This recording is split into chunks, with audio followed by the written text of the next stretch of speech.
తెలుగుదేశం ఎన్నికల మేనిఫెస్టోను పార్టీ అధినేత ముఖ్యమంత్రి చంద్రబాబు ఇవాళ ఆవిష్కరించనున్నారు. రైతులు, మహిళలు, వృద్ధులు, యువత, మధ్యతరగతి సహా అన్ని వర్గాల సంక్షేమమే లక్ష్యంగా తెలుగుదేశం ఎన్నికల హామీ పత్రాన్ని రూపొందింది. 60 ఏళ్లకే వృద్ధాప్య పింఛను, మహిళలకు 55 ఏళ్లకే పింఛను వంటి జనాకర్షక పథకాలను మేనిఫెస్టోలో పొందుపరిచినట్టు తెలుస్తోంది. పింఛను మొత్తాన్ని 3000కు పెంపుతో పాటు 300 గజాల్లోపు ఉచితంగా ఇంటి నిర్మాణం, గృహ నిర్మాణాల మాఫీ, చంద్రన్న పెళ్లి కానుక, ₹1,00,000 పెంపు, కొత్త జిల్లాల ఏర్పాటుకు అంగీకారం వంటి వాటికి మేనిఫెస్టోలో అధిక ప్రాధాన్యమిచ్చినట్టు సమాచారం.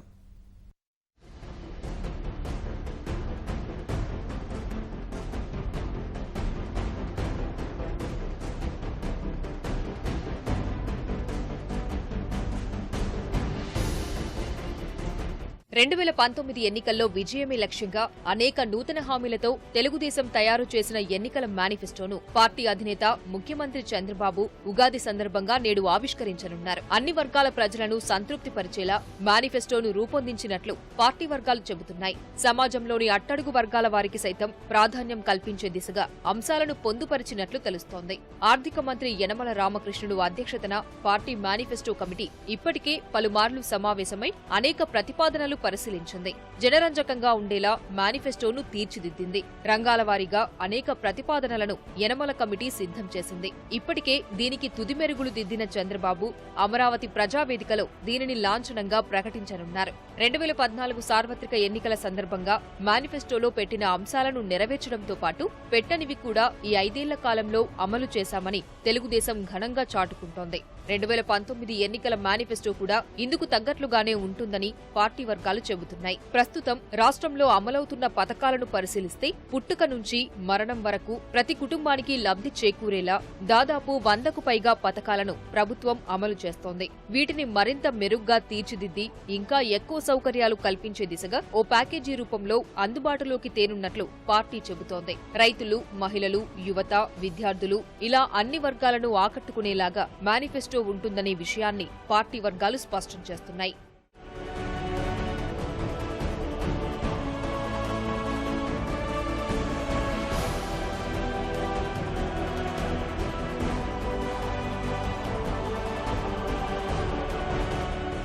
తాజా మేనిఫెస్టోలో చంద్రన్న బీమాను 10 లక్షలకు, నిరుద్యోగ భృతిని 3000కు పెంచనున్నారు. ఇప్పటి వరకు డిగ్రీ ఉత్తీర్ణత సాధించిన విద్యార్థులకే భృతిని అందజేస్తున్న ప్రభుత్వం ఇంటర్మీడియట్ పాస్ అయిన వారికి ఇకపై అందించనుంది. ఎన్టీఆర్ వైద్య సేవకు ప్రస్తుతం ఇస్తున్న 2.5 లక్షలను 5 లక్షలకు పెంచనున్నారు. పసుపు కుంకుమ కింద డ్వాక్రా మహిళలకు ఈ 5 ఏళ్లలో 2 పర్యాయాలు 10,000 చొప్పున 20,000 ఆర్థిక సాయం అందజేసిన ప్రభుత్వం ఇక నుంచి ప్రతి ఏటా ఇస్తామని ప్రకటించనుంది. మాదిగా ఎస్టీ కార్పొరేషన్ల ఏర్పాటుతో పాటు మైనారిటీలకు ఉప ముఖ్యమంత్రి పదవి వంటి హామీలను అదనంగా చేర్చినట్లు తెలుస్తోంది. కొత్త జిల్లాల ఏర్పాటుకు సూత్రప్రాయంగా అంగీకారంతో పాటు అన్నదాత సుఖీభవ కొనసాగింపు వంటివి మేనిఫెస్టోలో ఉండనున్నాయి. సిపిఎస్ రద్దుకు సంబంధించి కేంద్రంపై ఒత్తిడి తీసుకువచ్చే అంశాన్ని మేనిఫెస్టోలో చేర్చారు. ఈ హామీలన్నింటినీ ముఖ్యమంత్రి చంద్రబాబు తన ఎన్నికల ప్రచారంలో దాదాపుగా వెల్లడించారు.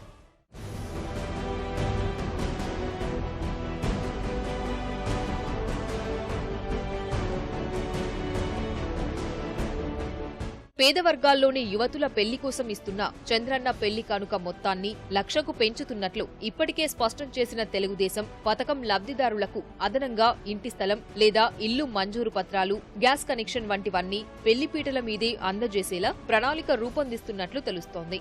రైతులకు అందించే 9 గంటల ఉచిత విద్యుత్ను 12 గంటలకు పెంచే యోచనలో తెలుగుదేశం ఉంది. ఇదే అంశాన్ని ఎన్నికల మేనిఫెస్టోలో చేర్చనుంది. 2023తో ముగియనున్న ఎస్సీ ఉప ప్రణాళిక కాలపరిమితిని మరో 10 ఏళ్లు పొడిగించే అంశాన్ని ప్రణాళికలో చేర్చనున్నట్లు సమాచారం. కుటుంబ వికాసం కోసం మేనిఫెస్టోలో ప్రత్యేకంగా 15 అంశాలు, సమాజ వికాసం కోసం 10 అంశాలు చేర్చినట్లు తెలుస్తోంది.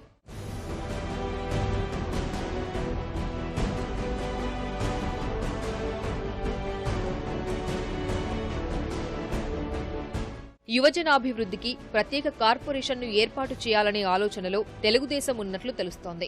మంత్రి నారా లోకేష్ నేతృత్వంలో పనిచేస్తున్న కమిటీ ఈ కార్పొరేషన్ విధి విధానాలను రూపొందించింది. నూతన యువజన విధానాన్ని తీసుకురావడంతో పాటు ప్రతి పార్లమెంటరీ నియోజకవర్గ పరిధిలో యువజనాభివృద్ధి కార్యాలయం ఏర్పాటు వంటి ప్రతిపాదనలు ఇందులో ఉన్నాయి. అయితే ఈ విషయాన్ని పార్టీ మేనిఫెస్టోలోనే ప్రకటించాలా లేదా విడిగా విడుదల చేయాలా అన్న దానిపైన సుదీర్ఘ చర్చ జరుగుతున్నట్లు తెలుస్తోంది. ప్రతి ప్రభుత్వ కళాశాలలోనూ ఉచిత వైఫై, పార్టీ కమిటీల్లో యువతకు పదవులు, వివిధ రంగాల్లో ఘన విజయాలు సాధించిన యువతకు పురస్కారాలు, యువతకు ప్రత్యేకంగా కెరీర్ గైడెన్స్, కౌన్సిలింగ్ కేంద్రాలు, గిరిజనులకు ఉచితంగా వ్యవసాయ ఉపకరణాలు వంటి హామీలను మేనిఫెస్టోలో పొందుపరచనున్నట్లు సమాచారం. వ్యవసాయాన్ని లాభసాటిగా తీర్చిదిద్దేంత వరకు అన్నదాత సుఖీభవ పథకాన్ని కొనసాగిస్తామని హామీని రైతులకు ఇవ్వనున్నట్లు తెలుస్తోంది. గిరిజనుల్ని వ్యవసాయం వైపు ఆకర్షించేందుకు ఉచితంగా విత్తనాలు, ఎరువులు, ఇతర వ్యవసాయ ఉపకరణాలు అందజేయడం, పంట ఉత్పత్తులకు మద్దతు ధర ఇవ్వడం, సకాలంలో కొనుగోలుకు చర్యలు, మార్కెట్ ఇంటర్వెన్షన్ పథకం విస్తృతం చేయడం,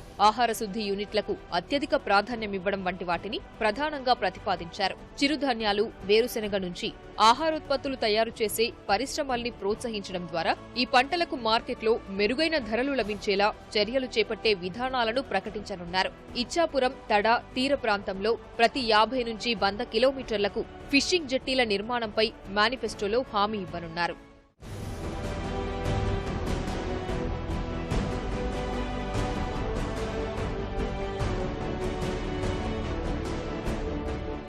బీసీ యువతకు రాయితీపై వాహనాలు, ప్రతి మండలానికి ఒక రెసిడెన్షియల్ పాఠశాల, దళిత తేజం, నారా హమారా సభల్లో ఇచ్చిన హామీలు, మేనిఫెస్టోలోకి చెరువుల పునరుద్ధరణ, 5 నదుల అనుసంధానంతో మహాసంగమం వంటివి మేనిఫెస్టోలో పేర్కొననున్నారు.